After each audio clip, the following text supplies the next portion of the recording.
They say blood runs thicker than water, but no one warns you what happens when your own blood becomes poison. My name is Ethan, 42 years old, and my life unraveled when my own brother stabbed me in the back, stealing my company's groundbreaking idea and leaving me teetering on the edge of ruin, only to vanish into the night as my parents branded me the villain. I live in a modest condo in the outskirts of Portland where fog blankets the city most of the year. I'm a software developer, a job I cherish deeply, even though it keeps me up so late my eyes burn. I work for Innovex, a startup in downtown Portland, where everyone dreams of creating something world-changing. I'm not one to boast, but if I had to describe myself, I'd say I'm proud of pouring my heart into every project, as if it were my whole existence. The project I've been devoting myself to is an AI system called Veritas. It sounds high-tech, but the concept is relatable. I want to create a program that helps people find answers to their problems faster and more accurately. You've probably been there before. If you have a question, you search online and a flood of results appears, but you don't know which to trust. Veritas will change that. It's like a wise friend who sifts through billions of data points in a split second, selects the most reliable answer and delivers it to you. For example, if you're wondering, how do I repair a cracked windshield? Or how do I start a small business on a budget? Veritas will provide a clear, trustworthy solution without wasting your time. Sounds exciting, doesn't it? At my company, everyone has high hopes for Veritas. My boss, Rachel, once gripped my arm in the conference room and said, "Ethan, if you nail this, our company will soar to new heights." The pressure is intense, but I thrive on it. I love the rush when I crack a tough problem, when I see the program running flawlessly on my screen. Some nights, I sit alone in my condo with only the sound of my typing and the fog outside my window. But I feel fulfilled. To me, Veritas isn't just a job, it's a dream I've been cultivating. My condo is cozy, cluttered with programming manuals and a few chipped tea mugs. On a shelf, there's an old family photo from my childhood, but I rarely glance at it. I don't often visit my parents in Salem, not out of resentment. We've just drifted apart. I have a younger brother, Liam, 34 years old, 8 years younger than me. Liam is the carefree type, loves clubbing, and is currently jobless, relying on our parents. We used to be tight, but now we've gone our separate ways. Liam rarely texts, and I don't reach out either. Maybe deep down, I've always sensed a divide between us that can't be closed. One evening, it was a Thursday night, with the usual misty haze settling in. I was at my desk tweaking Veritas, a cold mug of tea beside me. The sound of foghorns in the distance calmed me. Suddenly, my phone buzzed with a text from Liam. "Yo, Ethan, need to crash at your place tonight. Cool?" My stomach twisted. We hadn't spoken in months, and now this? I hesitated, then replied, "Sure, come by." The buzzer sounded, snapping me out of focus. I glanced up from my screen, puzzled. Who could it be at this hour? It was nearly 11 o'clock, and I'd only just agreed to Liam's visit. I stood, threw on a jacket to fend off the damp chill, and shuffled to the door. Peering through the peephole, I froze. Liam stood there, his jacket drenched, hands shoved in his pockets, looking uneasy. I opened the door, a mix of shock and wariness hitting me. "Liam, what's up?" I asked, my voice betraying how strange this felt. We barely saw each other, let alone had surprise visits like this. Liam shrugged, flashing a strained grin. "Just in the area, thought I'd swing by. Been a minute, huh?" His tone was light, but something felt off, like he was masking something. "You didn't say why you needed to crash here," I pressed, leaning against the doorframe. Liam's eyes darted away. "Just some drama with Mom and Dad. Needed a break, you know?" His vagueness only deepened my unease. I let Liam in, trying to act welcoming despite the questions swirling in my head. My small condo suddenly felt tighter as he stepped inside, bringing the scent of damp air and a faint trace of vape smoke. Liam glanced around, his eyes scanning the piles of manuals, my laptop, and then pausing on my glowing screen. "Still chained to your laptop, huh, bro?" he asked, his tone half playful, half mocking. I gave a faint smile and nodded. "Yeah, work stuff. Sit down. Want something? Tea? Water?" Liam shook his head and sank onto the couch, hands still in his pockets. We chatted, but it was surface level. Liam rambled about his buddies in Salem and some clubs he'd hit up. I listened, nodding, but my mind kept drifting to Veritas. "So, what's this big project you're always on about?" Liam asked, leaning forward, his eyes glinting with a curiosity that felt too sharp. I tensed, unsure why he cared now. "Just an AI thing, helps people find answers faster," I said, keeping it vague. Liam smirked. "Sounds like you're trying to play God, bro." His words stung, but I brushed it off. At one point, I stepped into the kitchen to grab some water, leaving Liam alone in the living room. When I came back, I caught him at my laptop, his fingers skimming the keyboard. The screen was still on, showing Veritas's interface. My pulse spiked, but I forced myself to stay cool. "What are you doing?" I asked, keeping my tone casual, not wanting to sound accusatory. Liam flinched, turned, and smirked. "Oh, nothing, just curious. Your tech stuff looks kinda dope." He stood, acting like it was no big deal, and quickly shifted to some random, pointless anecdote. "Stay off my laptop, Liam," I said, sharper than intended, stepping closer. His smirk faded, and he raised his hands. "Chill, man. Didn't touch anything. Why so paranoid?" The air between us crackled with tension, but I let it go, not wanting a fight. I nodded, not pushing it, though a spark of unease flickered inside. Liam was my brother, and despite our distance, I trusted him. Or at least I wanted to. We swapped a few more words, then Liam got up, saying he had to bounce. "Catch you later, bro," he said, slapping my shoulder before stepping out the door. I watched him fade into the foggy night, a strange feeling lingering like a chill creeping through a crack. I returned to my desk and checked my laptop. Everything seemed fine, no signs of tampering. But as I scrolled through Veritas's logs, my heart sank. A file had been accessed during the 5 minutes I was in the kitchen. My hands shook as I double-checked. It was Veritas's core algorithm. "No way," I muttered, my mind racing. Had Liam done this? I wanted to call him back, demand answers, but he was already gone. I told myself I was overthinking, that Liam was just nosy, nothing more. But deep down, a quiet sense of dread began to take root. I didn't know it then, but that moment when I left Liam alone with Veritas, I had unknowingly opened the door to a storm about to hit. 4 days later, my world imploded. I was at Innovex's office, parked at my usual desk with Veritas's code filling my screen, when Rachel stormed in, her face tight as a drum. "Ethan, conference room, now!" Her voice was icy, not the usual warm tone. She grabbed my arm, pulling me aside before we entered. "Ethan, this better not be what I think it is. You swore Veritas was secure."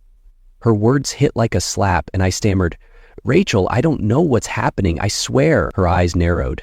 "You'd better have answers, or you're done here." My heart raced, a bad vibe surging inside. I stood, trailing Rachel, my mind spinning. What was happening? The conference room was compact, but the air felt heavy, like a weight crushing me. Rachel, 2 board members, and the technical director were there, their eyes boring into me like I'd committed a heinous act. On the big screen was the logo of Cyberpulse, our biggest rival. Below, it was a software interface that looked eerily familiar. It was Veritas, or at least a near-identical copy, from the button layout to the color palette. The only difference was the name, Pure Answer. They had launched it that morning with a massive ad campaign, touting it as the ultimate solution for instant, accurate answers. I stood rooted, as if I'd been sucker punched. This can't be," I stammered. Rachel fixed me with a piercing stare. "Ethan, care to explain? This is your project. This system was supposed to be locked on our servers. How did it end up with Cyberpunk?" I shook my head, my throat dry. "I don't know. I swear I didn't do anything." But my words felt weak, like a whisper in a gale.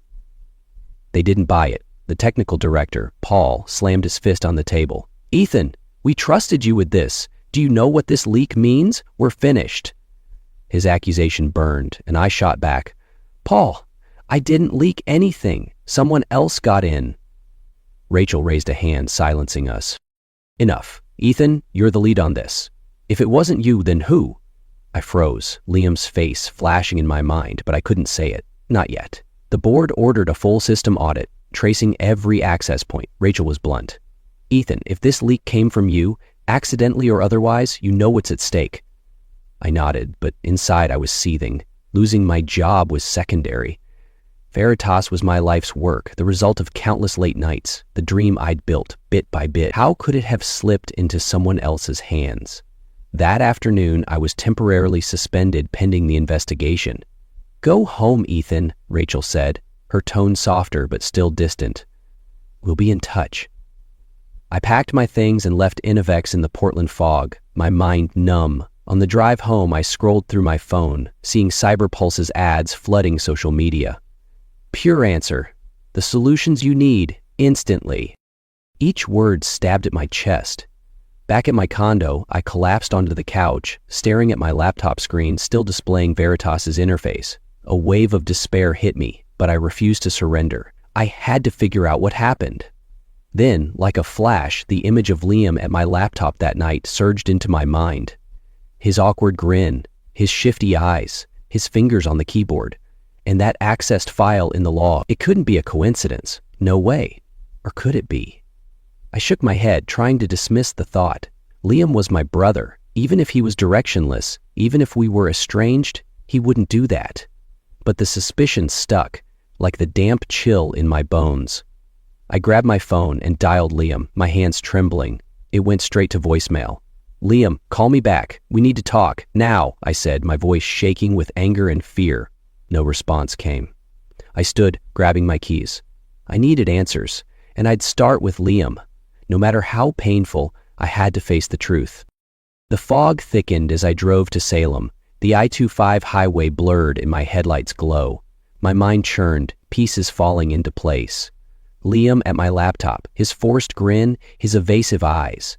I tried to reject the idea that my own brother could betray me, but every detail clung like the mist on my windshield. Liam never cared about my work, so why the sudden interest in Veritas? Why the unannounced visit after years of barely talking? My parents' house in Salem was unchanged, a simple 2-story with a faded picket fence. But what stopped me cold was a shiny silver sedan parked in the driveway, gleaming under the streetlight. Liam was jobless, living off our parents. No way that was his car. Was someone visiting? I knocked, and Mom opened the door, her hair messy, eyes wide with surprise. "Ethan, what are you doing here so late?" I forced a smile, exchanged small talk, then got to the point. I asked about the sedan outside. Mom sighed, defensive. Liam said he got a loan from a friend to buy it for job interviews. But Dad, slouched in his recliner, cut in. "Don't pry, Ethan. Liam's doing his best. Don't make it harder for him." I looked at them, a chill settling in my chest. From childhood, my parents always backed Liam, no matter how much trouble he stirred. I'd grown used to it, but now, with Veritas, my life's work stolen, their favoritism stung like a fresh wound. "Mom, Dad, something's wrong," I said, my voice low but urgent. "My project was stolen, and I think Liam knows something." Mom's face hardened. "Ethan, don't you dare start with that. Liam's been through enough without you pointing fingers." Dad stood, glaring. "You've always been jealous of him, haven't you? Just because you're the big shot now." Their words cut deep, but I held my ground.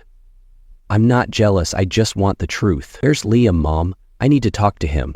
Mom frowned, her voice tense. "He's upstairs, but what's so urgent?" I didn't answer, just climbed the stairs, my heart heavy. Liam was sprawled on his bed, phone in hand, earbuds blaring music. When he saw me, he sat up, smirking. "Well, look who's here. Big bro checking in. What's the scoop?" His tone was breezy, but I caught the unease in his eyes. I took a deep breath, staying calm. "Liam, when you came to my place, what did you do with my laptop?" He shrugged, giving a mocking chuckle. "Do? What do you mean? I was just curious. Your tech stuff's dull as dirt." I stood there, locking eyes with Liam, keeping my voice steady despite the anger simmering inside. "Liam, Veritas was stolen by CyberPulse. That night you were at my place. What did you do with my laptop and that sedan out there? Where'd the money come from?" Liam shot up, his face reddening, pointing at me. "What are you getting at? You're accusing me of stealing? I just looked at your laptop. I didn't do anything." "The car? I got a loan from a friend. What's that got to do with you?" His voice grew louder, echoing in the small room. "Stop lying, Liam," I snapped, my control slipping. "I checked the logs. Someone accessed Veritas's core files while I was in the kitchen. You were the only one there. Liam's eyes widened, but he doubled down. You're crazy, Ethan. You've always looked down on me, thinking I'm nothing. Now you're making stuff up to ruin me. I couldn't hold back and stepped closer, my voice rising too. Liam, don't play dumb. You're jobless, living off mom and dad, and suddenly you've got cash for a sedan. Cyberpulse unveiled a system identical to Veritas just 4 days after you were there. You sold it, didn't you? Liam backed away, his eyes sharp like a trapped animal. You got evidence? No. Then don't smear me. You're always like this, thinking you're the hotshot while I'm just a loser. Our shouting rattled the hallway. Mom rushed up, Dad trailing behind, their faces etched with worry. Ethan! Liam! What's going on? Mom yelled, stepping between us. I tried to explain, my voice catching. Mom, Veritas is my life's work. Our competitor stole it, and I think Liam's involved. Mom turned to Liam, her gaze softening. Liam, tell me, is it true? Liam shook his head, his voice shaky but firm. Mom, I didn't do anything. He's framing me. Dad grabbed my shoulder, his voice low but sharp. Ethan, enough. You can't accuse your brother without proof. Liam's trying to get his life together and you should be helping him. Mom wrapped her arms around Liam, patting his back like when he was little. Ethan, you're doing big things, but don't let the stress turn you against your family.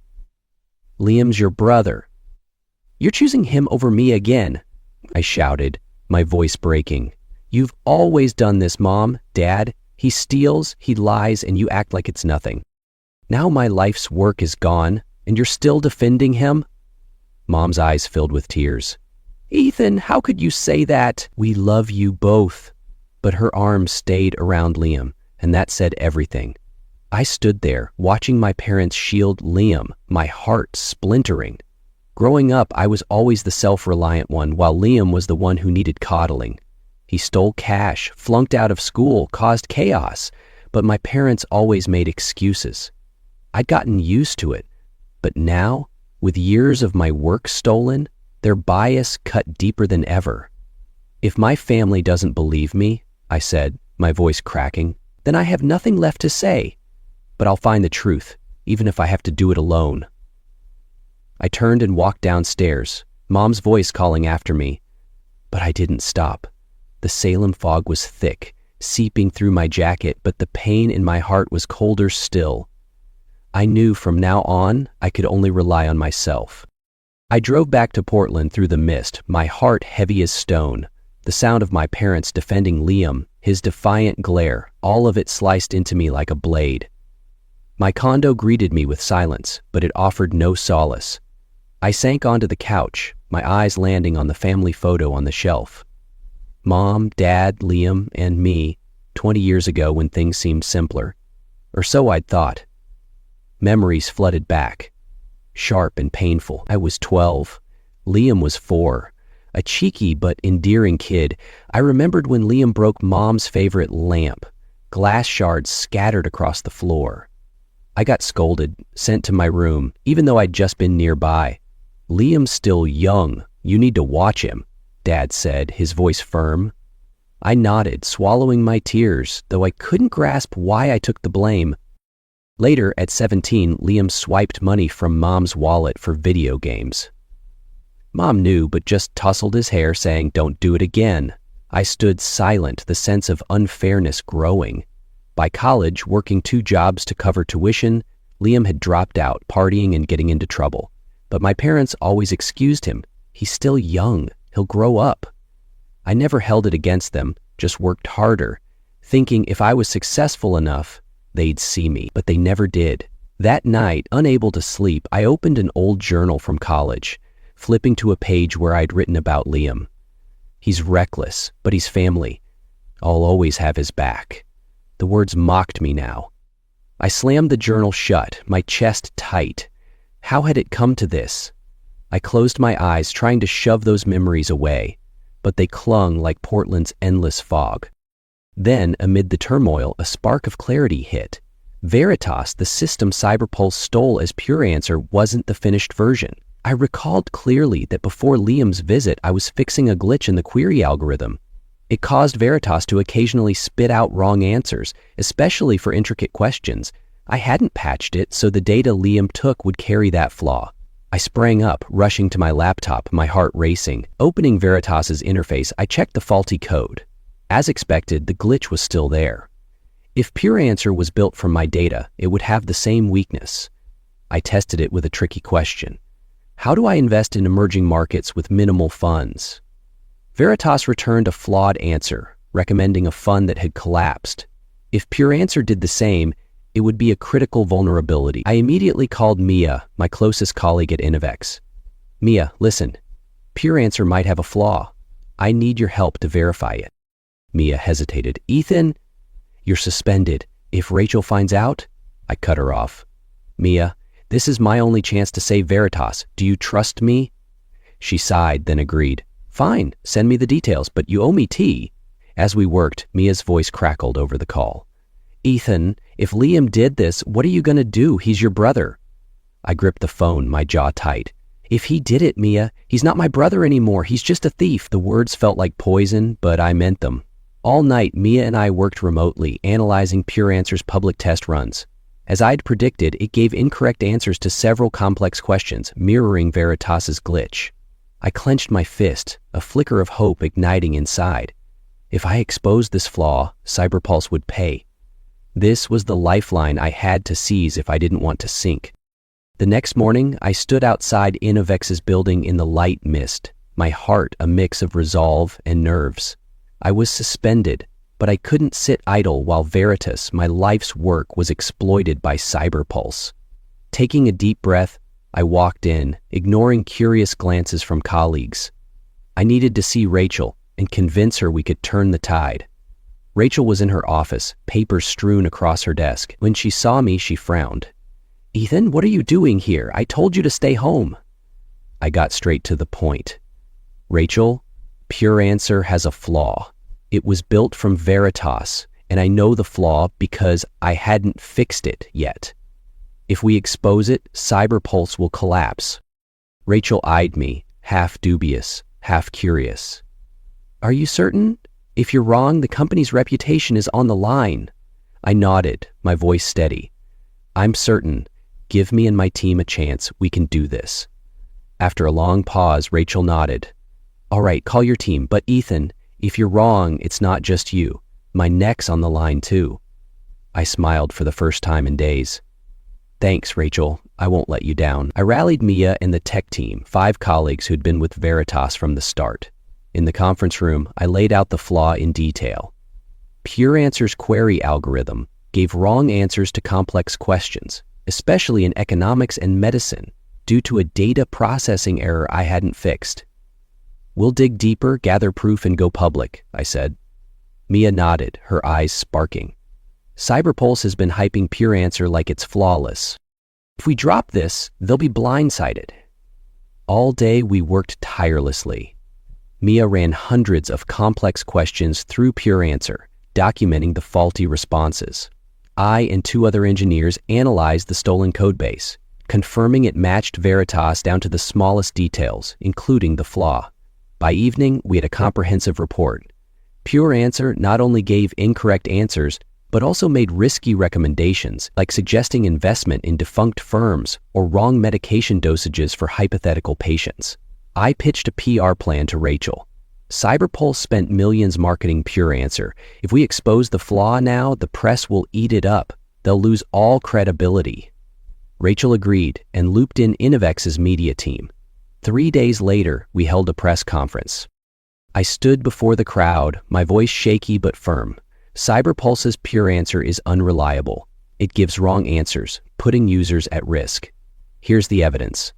Mia presented the examples, and the press erupted with questions like a tempest. After the press conference, the news spread like wildfire, and Cyberpulse crumbled like a house of cards. Their stock tanked, clients bailed, and the media tore into them relentlessly. Innovex seized the moment, announcing that Veritas would launch soon with a perfected, error-free version. I was reinstated, not just to resume the project, but to lead the development team. Rachel clapped my shoulder in the conference room, a rare grin on her face. Ethan, you saved the company. Now finish it. A major deal with a Bay Area tech giant came through the following week, and my name was hailed as Innovex's hero, but the victory was bittersweet. One evening, as I reviewed code in my condo, my phone buzzed. It was Mom, her voice trembling on the edge of tears. "Ethan, Liam's gone missing. Some men in dark coats came to the house asking about Cyberpulse. They threatened us." She said Liam owed them a massive debt. I sat frozen, my grip tightening on the phone. "Mom, who are they? What's happening?" Mom choked back sobs. "They said Liam sold some data, but ruined their plans. Now they're after him." "Ethan, why did you drag your brother into this?" "Drag him?" I shouted, my voice raw. "Mom, he stole my work. He sold Veritas and left me to take the fall. How is this my fault?" Mom sobbed harder. "He's your brother, Ethan. You should have protected him, not exposed him." My heart felt crushed. I knew Liam had sold Veritas to Cyberpulse, but I hadn't realized he was tangled with something darker, possibly dangerous people. "Mom, I didn't drag Liam into anything," I said, my voice firm but pained. "If Liam chose that path, that's on him." Dad cut in, his voice furious through the speakerphone. "Ethan, you've destroyed this family. You went public with this, and now Liam's on the run while we live in fear." "Destroyed the family?" I shot back, my voice trembling. "Dad, I built something incredible, and Liam tore it down. You've never once stood up for me, not when he stole, not when he lied, and not now." I took a deep breath, trying to stay composed. "Dad, Mom, I was protecting my work. Liam betrayed me, not the other way around. If you want to blame someone, blame the one who did wrong." I hung up, my heart heavy. The image of Liam, the little kid who used to trail me around the park, crying when kids teased him, flashed in my mind. But I no longer saw that brother. Liam had chosen his path, and now he had to face the consequences. I heard from Mia that Cyberpulse was conducting an internal probe, hunting for the leak's source. Liam was likely hiding somewhere, living in fear. Part of me felt a twinge of pity, but a larger part was resolute. I couldn't keep carrying the weight of someone else's mistakes. My parents didn't call again, but I knew they were still being harassed. Once, Mom sent a brief text, "Ethan, help Liam. He's your brother." I read it, then deleted it. For the first time, I felt no guilt. Growing up, I was always the overlooked child, the one who had to stand alone. Now, I chose myself. In the weeks that followed, my life slowly found its rhythm, but it wasn't the same. Innovex became the talk of the industry thanks to the Cyberpulse scandal. Veritas was completed swiftly, and when it launched, it surpassed all expectations. Companies from Portland to Boston lined up to partner with us, calling Veritas the future of reliable answers. I was promoted, leading a new team, and for the first time, I felt my efforts were truly seen. At the company's celebration party, Rachel raised a glass with me, laughing warmly. "Ethan, you're a legend. Don't let anyone tell you otherwise." I smiled back, but an emptiness lingered in my heart. My condo was tidier now, but the family photo was stashed in a drawer. I no longer wanted to see it. News of Liam came in brief, sporadic texts from Mom. He was still on the run, possibly in a distant state, living in the shadows of those hunting him. Mom said Liam called once, his voice frantic, but he wouldn't say where he was. One night, my phone lit up with an unknown number. I answered, and Liam's voice rasped through, panicked. "Ethan, I messed up, okay? I didn't know they'd come after me. Help me, please." My heart pounded, but my voice was cold. "You sold my work, Liam. You ruined everything. Why should I help you now?" He sobbed. "I'm sorry, man. I was desperate. Please, they'll kill me." I clenched my fist, torn between rage and the ghost of the brother I once loved. "You made your choice," I said, and hung up. The silence that followed was deafening. My parents lived in constant fear, their doors always locked, their phones buzzing with unknown numbers. They stopped contacting me, but I knew they still blamed me, as if I'd pushed Liam down that path. I didn't explain further. Words couldn't fix what was broken.